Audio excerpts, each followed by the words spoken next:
최근 서울을 중심으로 집값이 크게 올랐죠. 그러자 정부가 18번째 부동산 대책을 내놨습니다.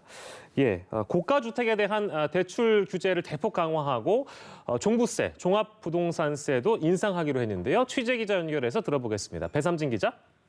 네, 정부가 추가로 발표한 주택시장 안정대책은 먼저 대출 수요를 크게 억제하는 데 방점을 뒀습니다. 고가주택 기준을 공시가격 9억 원에서 시가 9억 원으로 바꾼 것이 핵심입니다. 투기지역과 투기과열지구에서 시가 9억 원을 초과하는 주택의 경우 9억 원 이하분에 대해서는 대출을 받을 수 있는 담보 인정 비율 LTV가 현행 최고 40%를 유지합니다. 하지만 9억 원 초과분에 대해서는 LTV가 40%에서 20%로 낮아집니다. 그만큼 대출받을 수 있는 금액이 줄어든다는 얘기입니다. 이른바 전세를 끼고 사는 갭 투자와 투기 수요를 차단하기 위해서라는 게 정부 설명인데 15억 이상 고가주택의 경우 주택 구입비 담보대출을 금지하기로 했습니다. 정부는 전세자금 대출로 시가 9억 원 초과주택을 매입하거나 2주택 이상 보유할 경우도 전세 대출을 회수하기로 했습니다. 주택 보유세와 양도세 부담도 한층 강화됩니다.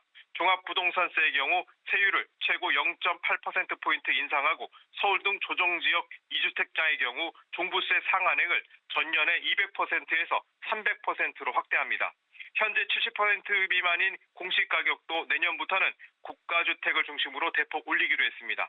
양도세의 경우도 1세대 1주택에 대한 장기 보유 특별 공제율을 최고 80%를 유지하되 거주기간에 따라 공제율을 차등하기로 했습니다. 일시적 2주택자에 대한 양도세 비과세 요건 가운데 기존 주택 처분 기간을 현행 2년에서 1년으로 단축됩니다. 다주택자가 10년 이상 보유한 주택을 팔 경우 양도세 중과를 내년 6월 말까지 한시 면제해줄 계획입니다. 네, 정부가 분양가 상한제 적용 지역을 발표한 지 한 달 만에 이를 확대하기로 했다고 하는데 어느 지역이 추가됐습니까? 네, 분양가 상한제 적용 지역도 현재 서울 8개구 27개 동에서 서울 13개구 모든 동과 경기 과천, 하남, 광명시의 13개 동, 정비 사업이 진행되는 서울 5개구 37개 동으로 확대하기로 했습니다.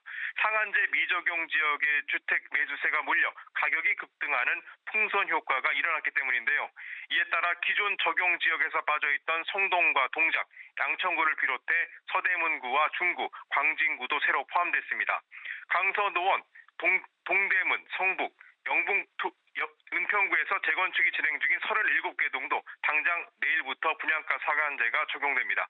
수도권 신도시의 청약 과열을 막기 위해 청약 당첨 요건 가운데 거주 기간을 1년 이상에서 2년 이상으로 늘리기로 했습니다.